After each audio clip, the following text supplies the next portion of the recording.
Hello, everyone, and welcome to another edition of Press the Action Button podcast here on digital-aware.com.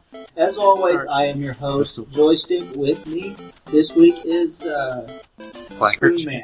Say hello to everyone, Spoonman. It's now Beyond Moot. Yes, not my name is now Beyond Moot. Beyond Moot? Beyond Spoon? Beyond Moot. No, I don't care. I'm just making this shit up. Like Beyond a Moot? I'm not Francis. Be on a Moot? I'm not Francis. That's who I am. Okay, not Francis. I'm not Francis. Then Francis has to be not Tim. Yes. Francis is not Tim. Literally. No, if you look on YouTube, you find the guy Francis. He's a funny We joke a lot about how that guy is basically Tim on the internet. He gets paid to be me. Basically, yeah, I remember finding it, and I showed it to Alex. I was like, Alex, come here. You have to watch this. He's like, what? This guy plays Tim on the internet. Also with us this week is Gameface. Say hello to the people, Gameface. What does the fox say? Moo? Penis! I was gonna go with That makes a vroom vroom. Vroom vroom. Foxes, they chitter. They make a weird barking sound. They chitter. It's kind of like high-pitched. Weird. I've heard it. This isn't a serious discussion. We all know what the fox says. Penis. Yeah, or race car. Or space shuttle. Or space shuttle. Cyril, you killed a black astronaut. That's like killing a unicorn. Let me guess, Archer? Yeah. That's hilarious. Okay, what are we drinking tonight this week, guys? Yings. Tradition. So I'm drinking the Dr. Pepper while these guys drink Dr. Ink. Oh, good. I had a headache all day, just explaining that. But should I crack open a third beer for one of you? Okay, Alex, you can't masturbate more than 6 times a day, or you're Yes, going I to have can. medical issues. Done it. You can try, but Not every day, but... Okay, anyway. Well, that was poorly coordinated. Yeah, Yeah. the last one we did was perfectly in sync. It was just like one solid sound. we can't even. There you go. But today's is a very special edition of Press the Action Button podcast because this past week, I think on Wednesday, maybe Thursday, the president of Nintendo for 50 years until about 2002 passed away. So I wanted to do an episode specifically about Nintendo and their past and everything that happened while he was in charge of them. And I should have done some homework. I should have done some homework before this show because when did he sign on? Like in the 50s? Yeah, in the 50s when they were just a small car company. We could actually probably take up the whole hour talking about how if he had still been running the company, there wouldn't be a 2DS. Yes. Probably. That would never have happened. That's probably what killed him. He probably said, "What has my company been up to?" He saw the stocks plummet and saw the 2DS and had a heart attack. Oh wait, I forgot to pop my pepper. There it goes. Yeah, What actually killed him? really sad. The guy was a kind of a shrewd businessman. He was also a brilliant one, and he saw opportunity in the video game industry and grabbed it by the horns. But we'll get to that in a little bit. I want to talk about a couple things I put on the site. Obviously, we put up a new podcast not that long ago. I just got done editing it. I think it's a good one. It had some sound problems, so I did my damnedest to make it listenable, but listen to it anyway. I hope you guys enjoy it. On top of that, we did not record, not 5, but 6 videos from SGC. Far and away the most comprehensive con coverage we have ever done. It was a happening con. Yeah, there was a lot Sorry to see. it took so long, but... Yeah, sorry it took so long. There was a lot to see and do there. Okay, these 6 videos. First, there is an interview with the artist for Rad Ray Gun. And if you like old school platformers like Mega Man and whatnot, you have no excuse to not check out Rad Ray Gun. It costs $1. $1. At minimum wage, you make more than that in 10 minutes. Come on, but pick up Rad Ray Gun. It's awesome. And the interview, I really enjoy it. It's my very first time ever interviewing someone. And then we have Floss's entire panel, which is well over an hour long because he played for like an hour 10 or something. Then we have Keith Apocary's panel where he broke his fucking foot right at the beginning of it and spent the entire time popping on the other one while performing live like a boss. Hang on, my favorite quote from that when he was really starting to feel the pain, he says, "I'm starting to regret not regretting that." That cracked me up. The 3 remaining videos are videos covering day 1, 2, and 3. And they're all very long, which I guess is a little bit of a problem, but I had just so much good footage from that con that I didn't want any of it to go to waste. So there's the day 2 video was the shortest one because the Keith Apicary and Brittle Floss panels were both on day 2, and that took up almost 2 hours of our footage. And it's still like 37 minutes long. I have to ask, because I didn't see or hear about that, how did Keith Apicary break his foot? Well, the room was all dark and people were going, "Keith, Keith, Keith, Keith," and you don't see where he is. And then all of a sudden a spotlight comes on and he's standing up on an arch over top of one of the back entrances. It's like one and a half stories up. Yeah, it was like 16 feet up. Oh, wow. It was probably a good 15, 16 feet, and I thought he was gonna jump and like do a barrel roll or like jump onto something. Okay. But no, he just jumped straight down. So he just was like, I'm going to jump really high down onto a hard surface with no plan. Yeah. Basically, yeah. You think he would have... Keith Apicary. No, he just does stuff. But when you would think he would know how to break his fall, because I see him jumping from high places all the time. Yeah, that's what I thought. I thought he had some kind of a plan, like he was going to do some kind of a roll.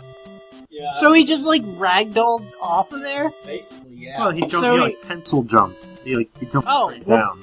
What? So he pulled a GTA 5? Basically, yeah. But he's talked about it in videos since then, talking about what happened to him. He's like, so basically, Keith Apicary kicked my ass.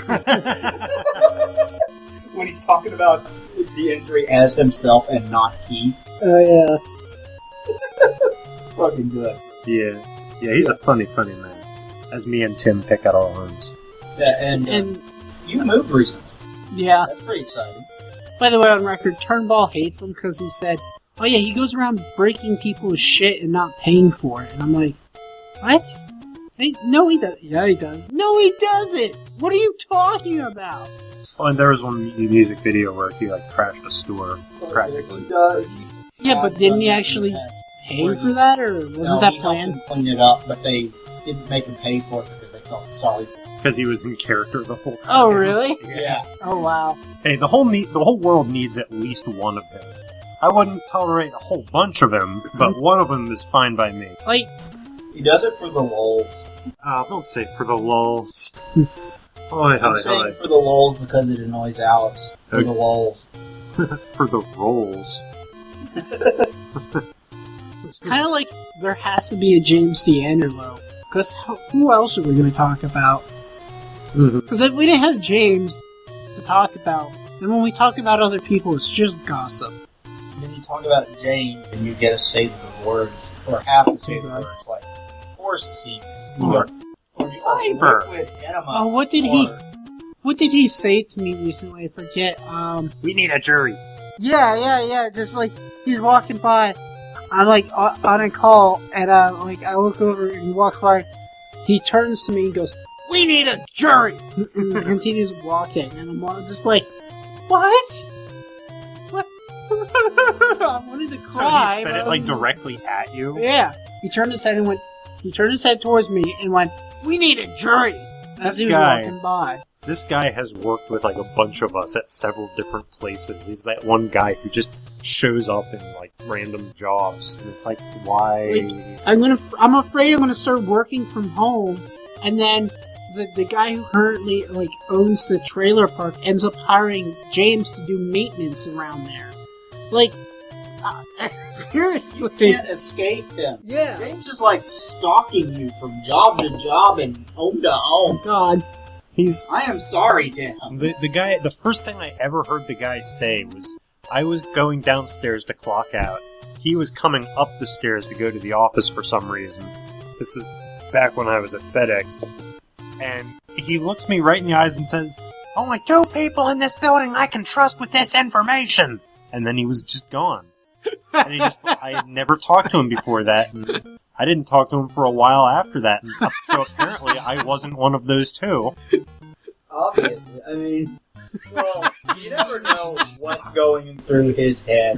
Tim just laughed so hard he farted. I'm sorry. Oh my god. Okay. Like, I think he can't surprise me, but he does. He somehow manages to still surprise me. Like, How does he do this? oh yeah, what was he said? Something along the lines of, I would have to maybe check text messages, but he said, like, we were down in the break room, and he happened to walk in, and he goes, I want to give it about 2 more years to get a promotion, and then at that point, I'm going to launch the nukes, or something like that. I'm going to launch the warheads, or That's he's like Milton. I'm just like, He's like Milton from Office Space. What? I was set the building on fire. I'm worried about him. Yeah, like, I do, but, like, I mean, he's said that kind of thing since back at FedEx, and I think if, like, some of the stuff he says, he was going to act on it, he would do it already. Like Ryan Rolls. How many times has Ryan Rolls just goes, I'm just gonna fucking kill myself. And he sounds so dead serious about it, but... Poor guy. He's doing alright, though, so... Let's not...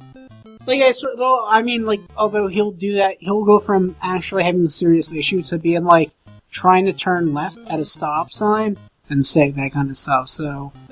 Like, yeah. It's the fact that he just no longer looks like Kurt Cobain. Yeah, that'll help. Kurt Cobain's my hero because he killed Kurt Cobain. It's so bad. But it's funny. Oh my god, I said that like 8-9 years ago. So speaking of dead people... We should... Deadpool? And yeah. I don't want this to be like a sad, depressing, oh shit, he's gone kind of podcast. I want to celebrate what he did do, you know? He did a dig down. Which, what he did do is the Nintendo, the Super Nintendo, the Nintendo 64, the Game Boy Color, first 2 years of the GameCube, you know. I mean, there was a lot of great stuff under him. Yeah, and a lot I of think people, that's worth celebrating. I could be the history guy and tell you a little bit about the origins of Nintendo. They started out... A lot of people don't realize that Nintendo Corporation is actually over 100 years old. And in the late 1800s, or was it the 1920s? It was somewhere, it was early 20th century. Long time ago. They started off making some kind of playing cards. I'm guessing it was poker cards. Yeah, I think it was poker cards, yeah. Although I haven't seen that specified. And they just did that for a long, long time. And then after World War II, I guess would have been about the time... When the world was split into 2? Yeah. Yeah, that. I get it. We get it, but Gameplays doesn't. No, I do. It's from that crab battle. Yeah. I always liked that clip. It's I always laughed at it, and no one else did. At the end of World War II, the world was split into 2. Well, that's directly from the game, actually. Oh, that wasn't made up. Yeah, that was like the very beginning of the game. Yeah. But anyway, continue talking. Anyway, sorry. Well, so about the time he signed on, the guy's name again? Nintendo. Hiroshi Yamauchi. Yamauchi, okay.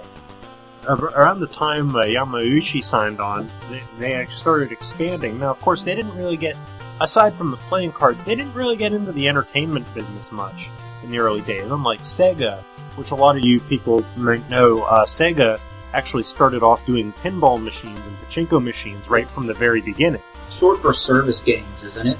Well, it was standard games at first when it was founded in Hawaii, and then it relocated in the 60s over to Japan and became service games, Sega. And they called it that because they primarily made pinball machines for army bases. But enough about Sega. Nintendo, under Yamauchi, went from just playing cards to... They were what you would call a conglomerate. They did a little bit of everything. They did, like, some consumer electronics. They did, like, a love detector at one point. I don't know. That was one of the samples that was on Wikipedia. And they actually owned like a chain of motels, I think, at one. Imagine that, Nintendo-tel. Well, it actually makes sense because a lot of companies, especially up and rising ones, tend to don't have a single focus. They seem to, they will get whatever's profitable. Yamaha. Yes, I was gonna say some still don't have a single focus. It's when, Sony still does. Yamaha. like for instance, they make like bikes and pianos. well, I mean, for instance, let's look at it this way. All of a sudden, you're eating big in one particular area, you want to focus on it. It's like, oh, there's a demand for this nationwide, but we need to focus everything like the company has, all its resources into this. So quick, let's sell off our motels to a big chain, etc., etc., and you focus on that. Yeah. I don't know. I don't remember exactly how it was that Nintendo wound up getting into the video game business, but I think we all know the first big hit was that little tiny arcade game about saving a woman from an ape. Yeah. Donkey Kong. And it amazes me games like that no matter how many times you've played them before, it never gets old. It is fun every single time you play. Unless you play Like ball in a cup. Unless you play the Atari 2600 version of Donkey Kong. Oh man, they had to dumb that thing down. There's only 2 levels in it. Get to work on the Atari, yeah. There's only 2 levels of it, and then it loops with up difficulty, which is a good tactic, but still. I think how Nintendo got into gaming was because they had that little Pong clone back in '77, and back then, let's face it, late '70s video games. Yeah, late '70s. Video games were kind of a gimmick. Who, excels at pushing, trite little gimmicks into, household names like, conglomerate companies like that. And I'm glad they did. Didn't the Nerd actually show one that was like back then, from the early 70s? Late 77. Yeah, the CG6, I think. It wasn't even really a video game. It was like the TVG6. It was a Pong console. It wasn't even that. It was like a dot you put overlays on the TV screen. No, that was the Odyssey. That was early '70s. That was Magnavox. Yeah. I remember when he did that, and I was like, "Oh, to see it. wow!" Credit where credit is due, though. The company to recognize it as a marketable and potentially big profit industry, Atari, and Atari just had the fortune of having their killer app, and that being Space Invaders is a damn good game. That's the oldest game cartridge I own. Yeah. It's dated 1978.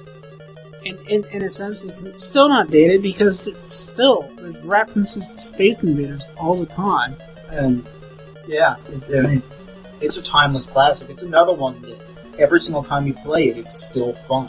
Yep. And that's awesome. That's amazing to me. But obviously, they had severe problems with quality control, and everybody had their own console that was out on the market, except at that time. I don't think Sega did, or Nintendo. Actually, they hadn't gotten into it yet. Well, was the SG-1 released then or not? SG-1, I think, was 79. That never came to America, but that was Sega's first console. So that was a little bit after the Pong phase. That was getting into the second generation. Yeah, but in '83, freaking everything, at least in the United States, just came crashing down because, like I said, no quality control, tons of copies of everyone else's game, and it was one big giant mess.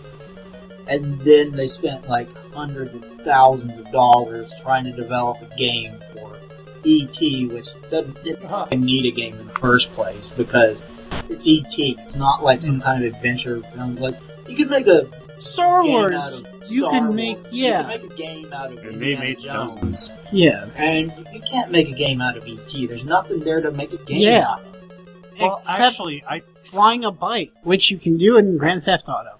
I took a good long while to try and figure out the E.T. game at one point. It's actually, if it were better, if it had been executed better, it seemed like it might be kind of interesting, because the game itself actually has some adventure elements. You need to get parts from around a map, basically, without being picked up by the guy in the trench coat. Or wait, maybe I'm thinking of one of the Atari porn games. But, You had to travel around a map, and there were like scientists or whatever were trying to capture you and put you in jail, and you had to collect parts to a phone. Is what it was. Oh, sorry. Well, it's kind of interesting. It's just, it takes forever to figure that out, and the controls are terrible. I thought the And you're constantly falling in the holes when you don't need to, and you're a pain in the ass to get back out of. Yeah. I thought the Code Monkeys episode on their take of it was hysterical. Have you guys seen that? I've not seen that. I'm not even sure if I've ever seen It's a comedy. Like the side-scrolling comedy. Yeah, like it's in the style of a video game. And they're like a video game development company, like back in the 80s. And so it was like they tried to make it like that they were actually responsible for it, but in the end they ended up framing what's its name, the company that actually made E.T. Like they framed them for Jack Tramiel. Yeah, they framed them for actually making it. But it was supposed that their little small game company actually made it because they were notorious for making crappy games. Again, in the show, but LJN. Mm. LJN, the Atari days. Oh, But jeez. no. And then it was, after that crash, everybody in the world was afraid to release a console. What if I got Anyway. an LJN tattoo? you I would think the nerd might die. punch you in the face. Yeah. He'll just randomly show up at your door, look at you piss, and BAM! Like you did the Better- like wait. you did the Linkara. Better yet, on your back, get a tattoo of the nerd from the point of view of the nerd has no shirt on, with the LJN tattoo on his back, and him just looking back like this, just like this. Put that tattoo on your back. That would just be creepy and funny. I don't know. It'd be weird. As far as I understand it, it was just kind of the Nintendo Entertainment System originally, or Famicom, I guess was to say, was just kind of a side project that someone at Nintendo was working on. And Yamauchi saw potential in it and said, I want to make this a primary focus. And he did. Thank God for that. Bless you. The Nintendo Entertainment System is fucking awesome. Yeah, that's a big risk, taking a dying fad and saying like, hey, we're going to take something like this That's and we're why going to they make orig- something of it. That's why they originally marketed it as not a video game system. They marketed it in Japan as a computer, and in the United States, I'm not even sure how you would classify it. Well, they made- We're going to make it load like a VCR. That's why the American version was a slot loader, was front loader. Yeah, we're going to make it load like a VCR, and we're going to have a robot that you play with. For some freaking reason. The robot was all them trying to sell it off. This isn't a video game console, so you want to buy it. My parents found a Rob the Robot at Radio Shack used as is. And it's like, they saw the Nintendo logo on it, and it was like $10, and they're like, oh, hey, I bet they'll figure out something to do with that. And they brought it home, and it's like, well, what do you do with it? It's like, I don't know. It was as is. And, we were like sitting it, we were just like sitting it in front of the TV, and like trying to put the controller in its claws, and like trying to plug things into it, and we were like, okay, it seems to go up and down, and these things close, and I don't think the head's motorized, but it's got to do something. And then we realized that it could rotate its shoulders, and I think it might have been my brother who said, oh, I get it. It picks up the controller and it hands it to you when it's time to play. No! Of course, it might have been me who said that. I don't know. In retrospect, Rob the Robot is a weird idea, but you have to admit, the way that it worked was freaking brilliant. Oh, yeah. Speaking of your childhood, it's gonna blow! blow. Beast Wars. So I figure since we're on the topic of the original Nintendo right now, we'd all like talk about favorite games. or Real memories. quick, I have to say, it did definitely kick it off, but I think eventually we would have seen video games come back regardless. So, I do think I don't know, Nintendo maybe not. jumpstart. Well, think about it. The technology is already there. Like, think about it. When as computers, the Nintendo was before you really had home PCs being a more common thing in Well, the American actually- household. Actually, So- back then, the big thing was the Commodore 64. Right. But the only thing was, they were exponentially more expensive than a game console. Right. Remember, we're talking specifically about Commodore Like- dedicated 64, consoles. Right. I'm just saying, you got it. A Dorito. I'm just saying, imagine that like they didn't go. Nintendo decided not to invest in this fad, etc. I'm just saying, as computers started to get more popular, and I'm sure certain more video games would have been developed for PCs. As I think then a market would have naturally been created for consoles, because companies would see, well, you have these few kids at home whose parents can afford a computer and games, etc. for it. Mm-hmm. They're talking about, and all the other kids want it, but the parents can't afford, PC plus games, etc. because that's expensive. Yeah, exactly. Not to mention, as the home market, there was also the arcade scene. Yeah. On top of that. Yeah. The arcade scene didn't really die. I mean, home consoles died, but the arcade scene didn't. Well, the reason that I think part of the reason arcade scene died wasn't simply because of consoles, but because I remember before consoles, before the N64 was out, we would start, our dad would take us to arcades. I noticed that it started getting more and more expensive, and it's like, you have to pay $1 or $2 for a single game for 5 to 10 minutes, and it was kind of getting to the point where all the games were becoming so expensive that it's like, well, let's go have a good 20, 25 minutes of fun. Yeah. I remember the first arcade game I played that was over $1 though, and it was worth it. It was a snowboarding game. And it was the one that had the wraparound screen. Oh yeah. And it was like a point of view kind of a thing. Yeah. And I always liked skiing and stuff, so that was awesome. I couldn't control the damn thing, and my dad was standing behind me going, anticipate the car. Shut up! Yeah, shut up, Dad! The Nintendo Entertainment System is fucking awesome. And it showed off and it had that door, brilliance. And it had that door that went om nom nom. Yeah, it showed off the world the brilliance of a certain programmer by the name of Miyamoto. Shigeru. Shigeru. I'm now imagining a bear as the programmer. Why? Because Shigeru. Because he was just Shigeru. he was sure, go, and he just went off, and I'm like, my mind just went, bah. Station bear. Look at his hat. Anyway. Nintendo brought us so many great, I could imagine a bear programming for Nintendo, though. Just saying. Metroid started there. Mario didn't technically start there, but... Oh wait, Shigeru did Metroid?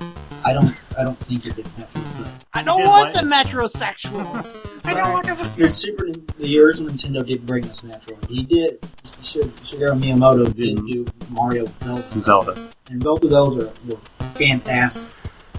And obviously other companies got in on it, and we got classics like Mega Man. I'd like to think that the Nintendo Entertainment System is the hallmark of what we would call the third generation of gaming.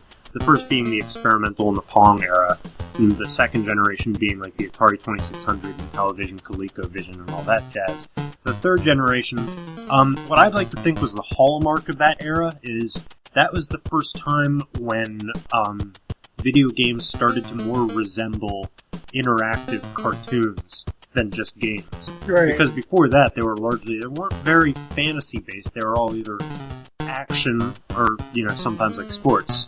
Yeah, with a few notable exceptions. A few notable. I was going to say because Atari had the whole contest centered around the Fire World.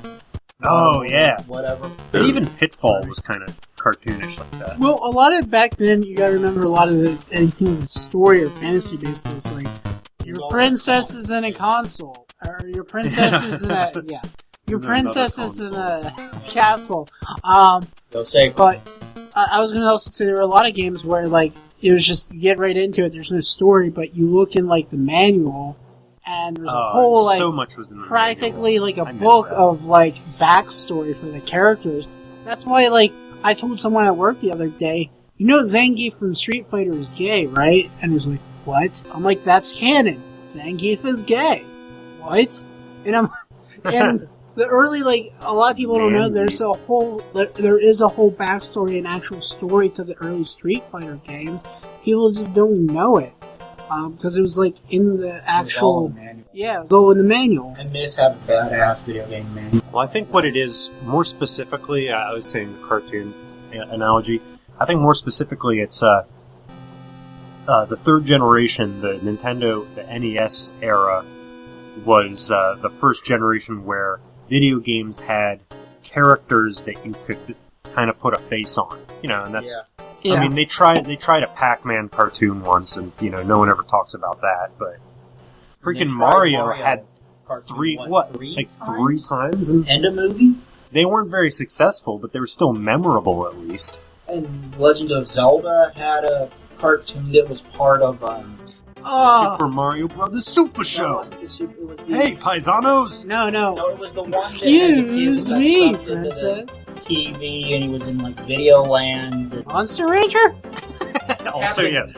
Captain N? Something like that. Something like that, I yeah. only saw that once, but yeah, Monster Rancher. But the Nintendo Entertainment System was so big, like, they even had, do you guys remember the Nintendo cereal system? I don't. No, they had a box. They sold boxes of cereal with like different shapes, marshmallows from the Nintendo game. I do- Nintendo cereal system. I do vaguely remember the Nintendo-themed pastas. Yeah, Oh, I remember wow. those too. Because, you know what really ticked me off about those... You know what really grinds my gears? You know what's about those canned pastas, the Chef Boyardee that always came in the shapes? There were two separate kinds of them, and I could not convince my mother that this was the case. There were one kinds with like the real thin, they were like stencils almost, real thin pastas. Then there were the really thick ones that are almost were like the consistency of the wagon wheel pasta. Okay. Do you know what I mean? Yeah. Whereas Yeah. the thin ones were like SpaghettiOs. The thick ones were just I couldn't eat the thick ones because they were too like bready, and the sauce was too tomatoey. Where the thin ones, the noodles went right down like freaking pasta, and the sauce had cheddar added to it, which made it so rich and salty and And my mom would get sometimes she'd get ones that have the thick noodles, and I'm like, I can't eat these. And she's like, what are you talking about? You love those. And I'm like, no, I love the other one. She's like, it's Alex, look at me. They are exactly the same. I was like, no, those have thinner noodles. Well, what's the difference? It's got the same ingredient. I was like, it tastes different in my mouth. Oh, it tastes different in your mouth. I swear, they taste completely different to me. The shape of the noodle makes a big freaking difference, and that's why I love spaghetti and angel hair and linguine, but I don't freaking like lasagna. You don't like lasagna? Not particular. I'll eat it. I actually had love some lasagna. tonight. I just don't particularly like it. It's not even really that much before we noodle in it. Well, the way my parents used to make it, it was. Before we move on to their next big release, which is the Game Boy, favorite Nintendo game, go. Favorite. Are you talking NES? Yes, NES. There's a few that come to mind. I always liked. Spout off one. I always liked Batman, Mega Man 3, Kid Icarus. Although I haven't played nearly enough Kid Icarus. He did say Game Singular. Well, I told him he could rattle off more than one. Oh, okay. And Mario 3, I would consider to be probably the best game ever made, in my opinion. Ooh. Super Mario Brothers 3. Yeah, if we're just going regular NES, I have to say Super Mario. But if we're going Nintendo of all time, Super Smash Brothers. Ooh, good It's a one. Nintendo of all time. After we do Pokemon. Pokemon! As for me, Super Mario Brothers 3 and probably the first Metroid. Both of those games are freaking amazing. The Legend of Zelda, I have to give mention of that too. That game's amazing. They don't much like the sequel, Zelda 2, but the original, amazing. Brilliant. Brilliant. I think we should point something out, and that I've noticed a lot of youngsters, they're actually relatively aware of Nintendo's first generation games, but with one funny twist, they don't know that it was called the NES. I have to explain that to some people. NES. Because when I was a kid, that was like the only Nintendo system that was out. Yeah, Nintendo Entertainment System. But we just called it. Everyone just called it Nintendo. Yeah. And then eventually it became like NES, Super NES, and A lot of people, like, you have to specifically call it original Nintendo, otherwise they won't know what you're talking about. Well, then they fail. They do It's kinda fail. sad, but, Nintendo then, with their next product, they wanted to take the NES and basically make it portable. It was in, well, I want to say black and white, but it was more like green and black. And it was in the Game Boy. Which Actually- Screen, It's actually 4 distinct colors. It's a 2-bit color scheme.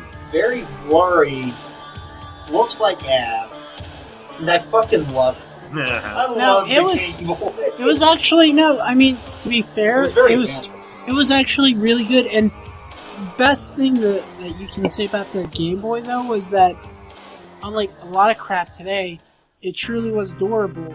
There's actually, it's in a war They put college one- display. They put one on top of a building and demolished the building, and they retrieved the what was left of the Game Boy, and it actually drove away. Now that was a Toyota pickup truck, my mistake. Anyway, no, Yeah, I know. That's what I was trying. Yeah, I was trying to actually. That's what I was telling you. Desert It's actually Storm. on display because he was on it. He actually had it on. Was playing it, and bomb went off. He survived, and so did the Game Boy, but it was heavily damaged. Burned. Literally can see charred, melted, etc. But it was still working. Makes And me in wonder fact- how the guy survived. And in fact, what's even more strange about it is it's still powered on in the display. Oh wow! Which doesn't make sense. It shouldn't be possible because of the battery life. But somehow it's still running. Maybe the explosion zapped like an eternity of energy somehow. And you know what the cartridge that was stuck in it was? Tetris? Tetris, Yeah. So it's actually on a Tetris main screen sitting And I there. think Tetris is what sold people on Game Boy because that was the Yeah. best-selling version. That was the killer app. It was the killer app that released that and Super Mario Land, which Not to mention, Brittle Floss. Either way, the sequel was better, and it was. Tetris. Plus, not to mention the Game Boy Tetris version actually had the Tetris theme. Yeah, it was. The So, NES version didn't have that. that's what really sold people on the power portable games. They packed that in, and that was a brilliant move. Was putting in that as a pack. Oh, that was a pack-in? I Everybody- remember pack-ins. Yeah. They only did that for like 2 short generations, and then Nintendo 64 came out, and it's like, okay, what do you want? And it's like, well, what do I get for the pack-in? Nothing, you gotta pick something, and then buy it. And I was like, WTF, mate? Yeah, but the Super Nintendo came with a pack in as well. Okay, so And funny we'll get to story. that in just a little bit. So funny story. So my dad got to experience me throw a tantrum in a department store once because I noticed that a lot of people were getting these little portable Nintendo thingies, and aka Game Boy. And we were in a store once, and I started wondering, it's like, why don't I have one of those? And I saw one on the shelf, and I just assumed because it was so small that it was like $12 new. So I was like, hey, can I have that? Like just casual, as if I was asking for a candy bar. And of course he's like, no. I was like, but it's just a tiny little thing. And he's like, and of course he probably saw the price tag and I didn't. So he was like, no. Yeah. And I was like, yeah! Wow. Because it made no sense why I couldn't have. Like, I seriously thought it was like $6 or $10 or something. I think what was one of their probably the greatest things ever, and there was a lot of great games for it. Probably, in my opinion, is the greatest portable system ever. Was when they finally went, because they had the Game Boy Color, they went Game Boy Pocket, which was the store version. Then Game Boy Color, and then after that, if you ask me what was best, what was always why I didn't like playing Game Boy that much, was Game Boy Advance, which they took the controls and put it to the side of the screen so your hands were wider apart. Because it wasn't really Yeah, comfortable. They made it like a controller. Yeah. And the Game Boy Advance, if you ask me, That was my that favorite. was the best handheld system ever. was the Yeah, I Game never Boy got into Advance. DS. Like the Game Boy was the first Nintendo product I personally ever had. I got an original Nintendo as a handyman, and my parents got my brother and I both one, and I played the shit out of it. Oh my god. Ninja Gaiden Shadow. I played Mega Man. 64, Kirby's Dream Land 2, all kinds of things. Yeah, I had all kinds of stuff on the Game Boy Advance. Well, what disappoints me is that like PSP and PS Vita, like they are great actual as far as hardware. They're great systems. The only problem is there's almost no worthwhile games for them. Like one of the best games I saw for the PlayStation or PSP, which I actually played, because I bought a used one off somebody I knew. The only game I bought for it and played was Final Fantasy Tactics, which was a remake technically. Well, it was the same. Translation was a lot better than the original. Yeah, that's true. But you get what I'm saying. It was just a port to a newer system, and it was like this is an older game. Technically, the graphics I'm looking at are weaker than what the device is actually capable of, and it's just saddening that it's like the Sony made these great. Everybody wanted to treat it like a console, right? And then there's really no good games for it, and I think that's part of the issue is that Nintendo has had the clear market on portable games for so long that someone actually makes a good portable system. No one really knows how to make a good portable game. Because everyone's always trying. Yeah, because everyone's always trying to utilize. Except for with the Virtual Boy. Well, everyone's always trying to utilize. That was a big failure. Everyone's always trying to utilize what's go as far as possible with existing technology with consoles and PCs, but handhelds, the technology is always obviously going to be less because of the size. So most of the time, with like the stuff with Sony, all the good stuff was ports or remakes, like the Metal Gear like HD collection, for instance. Like the there was like remakes of the Metal Gear game for on the PSP or Vita. It's similar to how Sega crapped the bed with the Saturn. Potentially decent system, no killer app. They only released one original Sonic title, and it sucked. And I think that's why Microsoft has never gotten into the portable system, is because they're seeing what happened with Sony. No one wants to make, no one that actually makes, Xbox, PlayStation games want to develop, because the most they're developing for is PC, PlayStation, and Xbox. And the thing is, Nintendo games a lot of times are exclusive to Nintendo because they're also developed by Nintendo. And the same goes with their portable. And I think that's why they always have that niche, unless all of a sudden there's an explosion of a company that decides, we're going to make like 10 games. We're going to focus on making 10 good quality games for the PlayStation Portable, and they blow up, and I guarantee, and they're making a lot of money. Sony's getting more revenue for their sales in the system. The company's making a lot of money with the portable games that they came out with. And then the other developers all of a sudden go, hey, there's actually a market for making for this portable system. So, and I think it's hard for that to ever happen. Mainly because I think what you have to look at is nowadays the portable systems are really more successful overseas, especially Japan, because in Japan you have people who commute to work like on trains and such, not like us where we drive. So they sit down and they have nothing to do for 20 minutes to an hour and a half on their way to work or school and a train, etc. So they get out their game console and they play games. Have you seen Ukino Joe's 90s Nick Part 2? It's all about Pokemon. No. It's actually... I gotta show you that. Okay. Speaking of which, we also have to play Nintendo. We need to continue moving forward. But, okay. Neither of you play enough of the Game Boy to pick a favorite. Pokemon! That's pretty much the only thing I really ever played on the original Game Boy. Actually, I have to say there was a lot of Yu-Gi-Oh! Games out there, but the only ones I ever saw that were any good were on the Game Boy Advance. Anyway, my just a side favorite note is Mario Land 2? Well, that's high up there, but Link's Awakening. Ah, yes. That game was amazing. That game was originally originally supposed to be a port of I even played a bit of that. Link to the Past. Huh.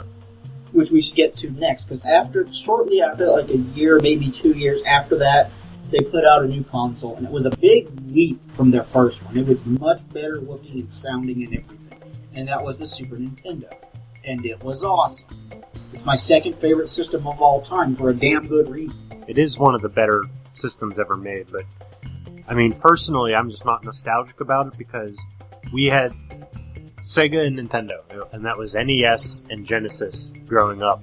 And I know your parents, they probably came out and you were like, we need to get this. And they're like, what are you talking about? You already have the Nintendo and Sega. They did that with the N64. They wanted us to get rid of one of the old systems before we got a new one. Why would you get rid of it? That doesn't even make sense. Well, you can't get a new car until you get rid of the old car.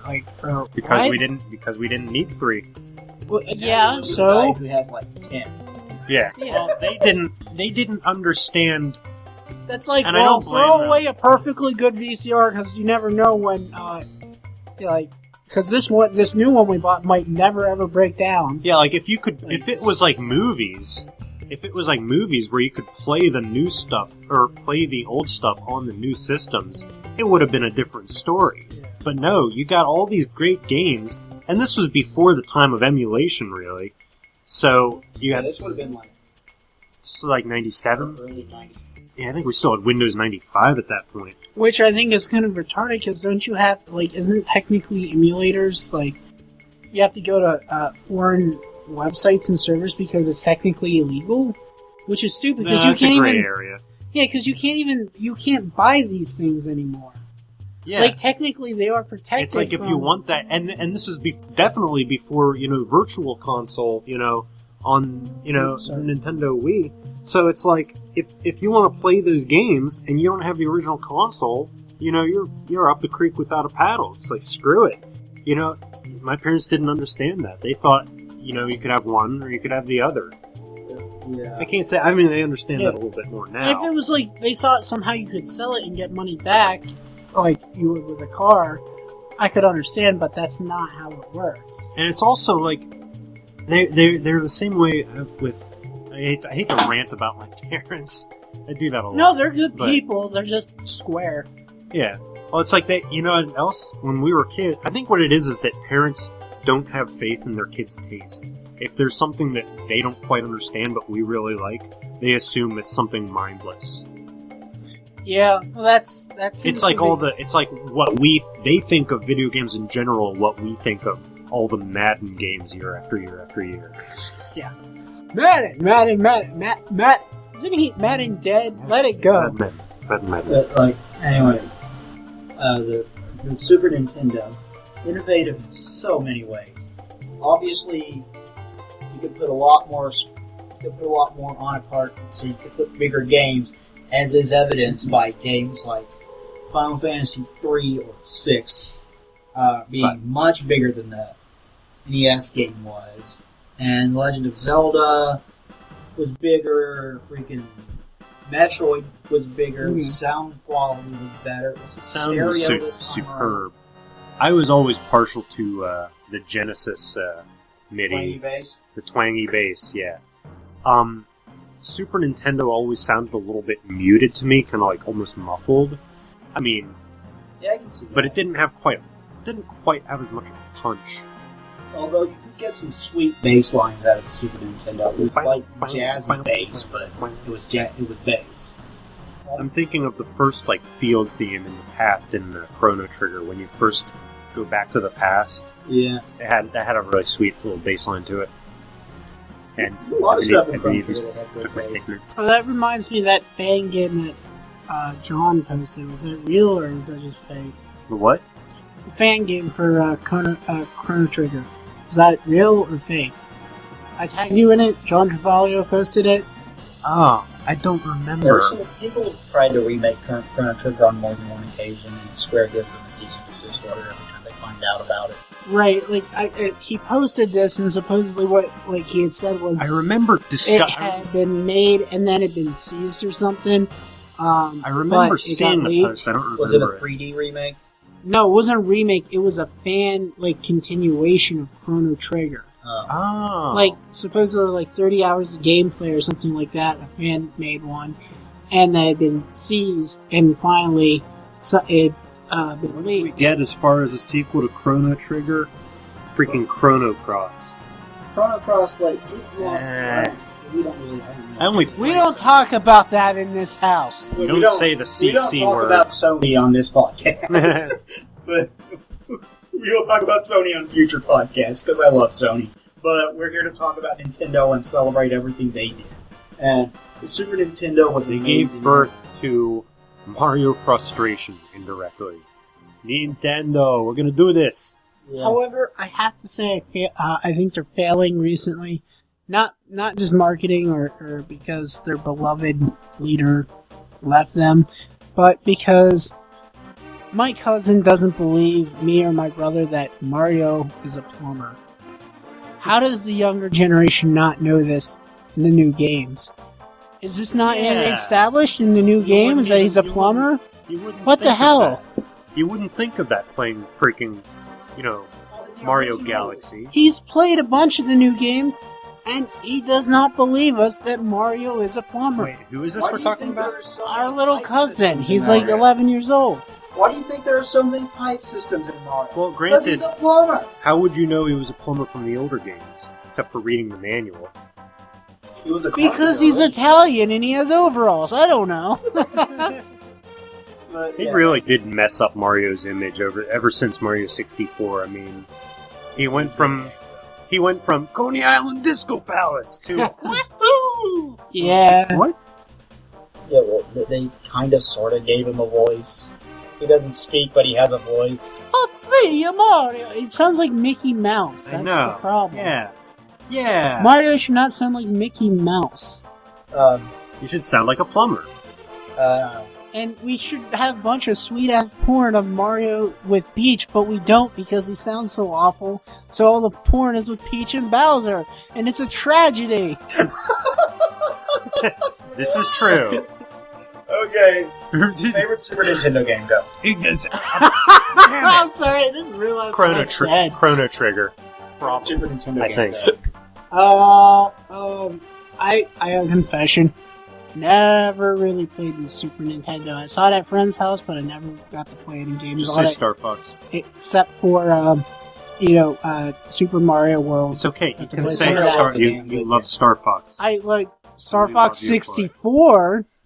And that's Okay. going to be our next topic. But anyway, for me, definitely Final Fantasy VI. Chrono Trigger comes in a close second. Because that game's amazing. But they're both amazing. But then they made another massive leap when they went to 3D and made a fucking powerhouse of a system that they made at that point, highly uncommon mistake by making it cartridge-based instead of CD-based, resulting in... That got me to buy it though because I didn't understand disc-based gaming as a kid. I was like, how can you have working parts on a disc? I was like, I didn't get it. But, okay, anyway, No load times though.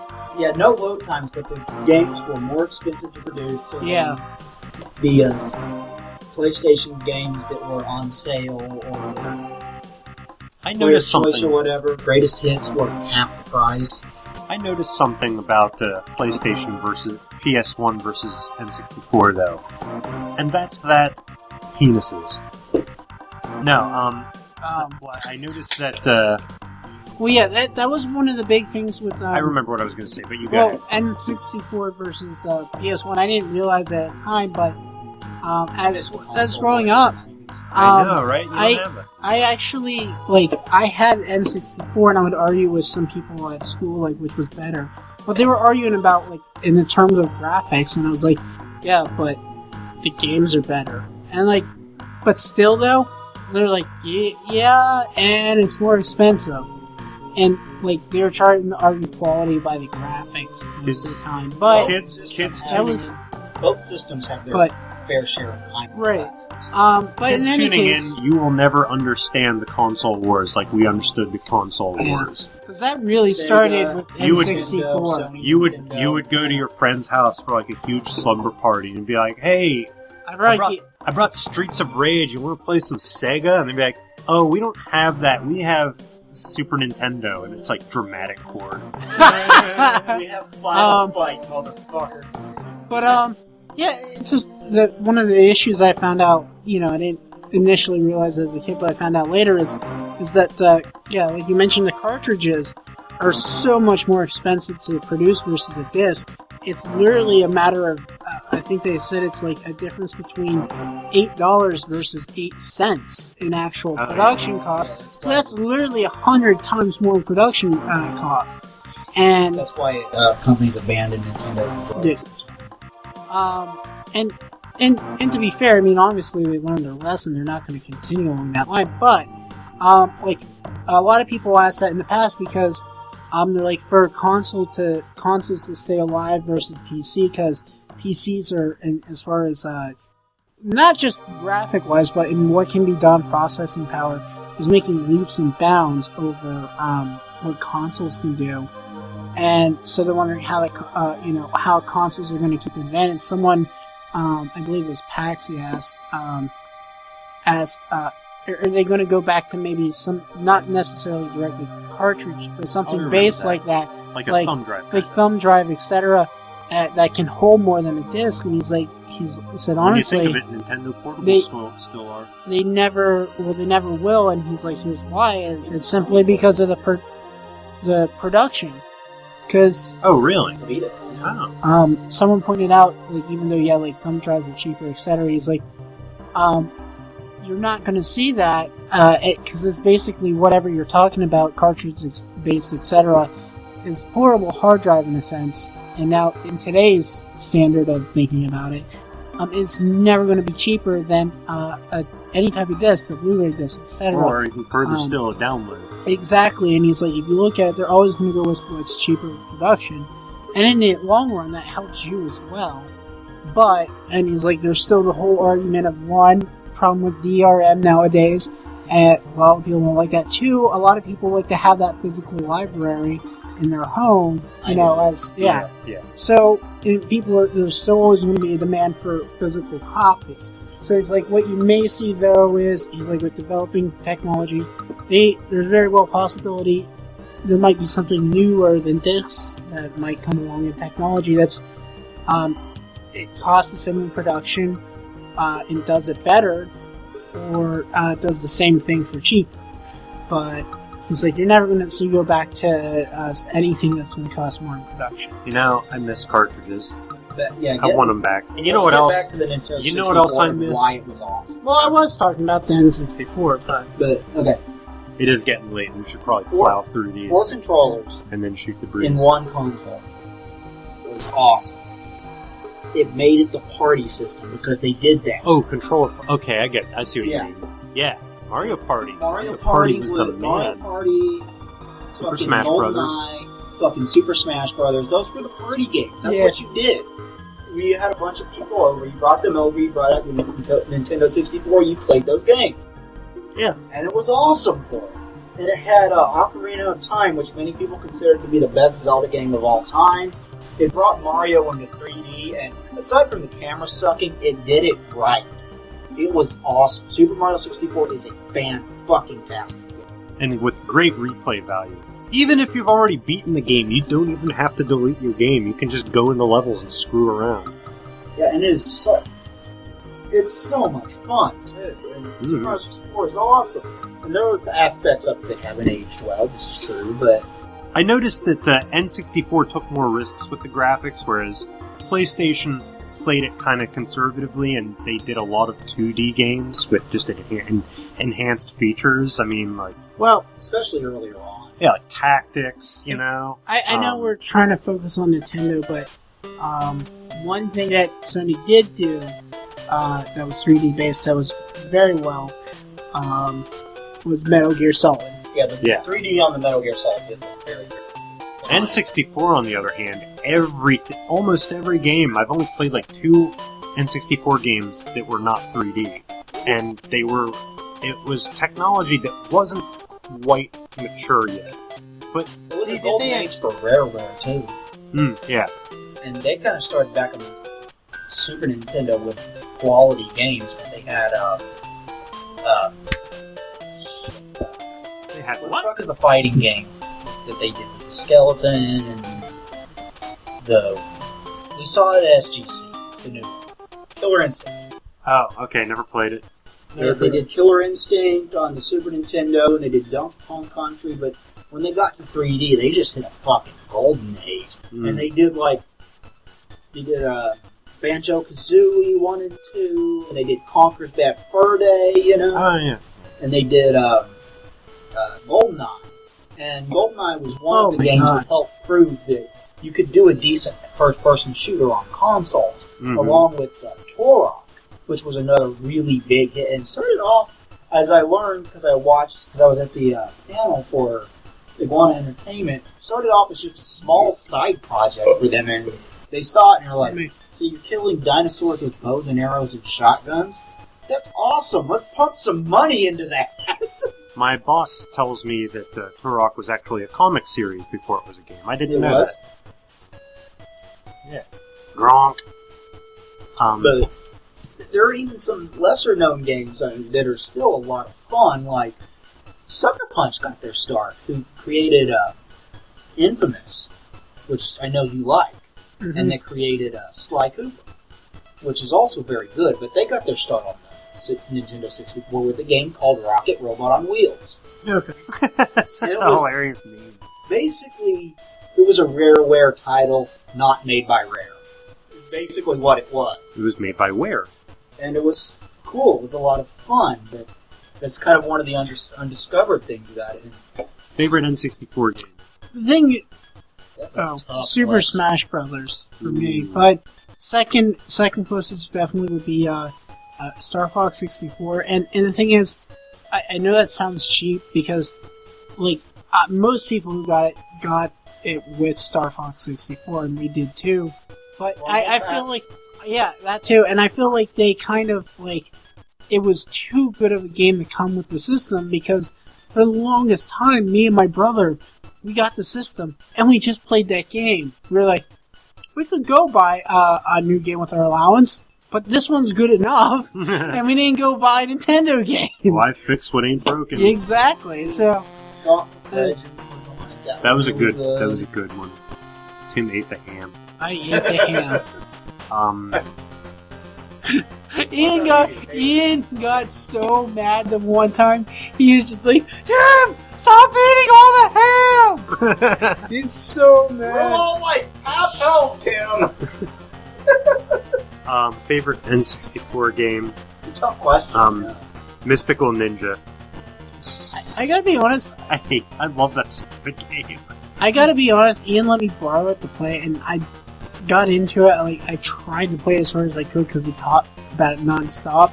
But I just really couldn't get into it. I didn't. Me and him, there was a certain nostalgic element to it because we got it on a whim once. And I was like, you keep seeing this box with this crazy, little, ninja-looking guy with spiky blue hair. And it's like, what the heck? Let's just try it. And it was just so freaking colorful. And this coincided with the first wave of me being fascinated by anime and Japanese culture. It's not really a good, with all the stripped down, translations and a lot of the humor was lost in translation. Yeah. It's not exactly a very good way to learn about Japanese culture, but it hooked me. And we used to... At first, we didn't even have a memory card, so we'd just play as far as we could and then turn the game back because we were always renting it. Remember when you could rent things? Yeah, me too. You can still rent stuff. Nah, that's not the same. It's called Gamefly. I know it's not the It's same. also not the same. Yeah, no, it's not the same. I missed Redbox or fucking Netflix or Gamefly. Gamefly or anything like that. Okay, I get that it's more. Jason likes Flame Guy. Yeah, I get that it's more convenient, but I miss looking through all the boxes and reading the back of them to see what it's all about and stuff like that. It was an excuse to get out. Yeah. You met up with your friends there. You got off school at 3 on Friday afternoon, and it's like, let's go rent a Nintendo game. Yeah. And play it all. That was That was your weekend. Yeah, and I actually like that experience too, but you gotta remember, and you point this out to me, Elias, that we live in a capitalistic age, and whatever is... It's popular. No, not popular. It has to do with whatever's cheaper production-wise. It wasn't the same thing. You know how expensive it is to maintain a store? Just power, rent, etc.? And that's versus why, a kiosk versus mailing it Yeah, there's that too. through the United States Postal Service. I mean, it's like, don't get me wrong. I love the experience show and love it back, but and I blame capitalism mainly for the reason we don't have it anymore. But regardless of that, granted, there's the supply, the demand side too, and that's that right. video stores weren't quite popular enough to keep them going. They weren't quite popular enough to compete. Right. If people would have been willing to pay out the nose, they would still exist. Well, maybe if in the past decade, I think within maybe if the economy hadn't bomb died, people wouldn't have needed to go to the cheaper solution. cut corners. But I think if I was going to say, the way I look at it, regardless of what I mean, economy, capitalism, etc. The way I look at it, at least it's a smaller carbon footprint.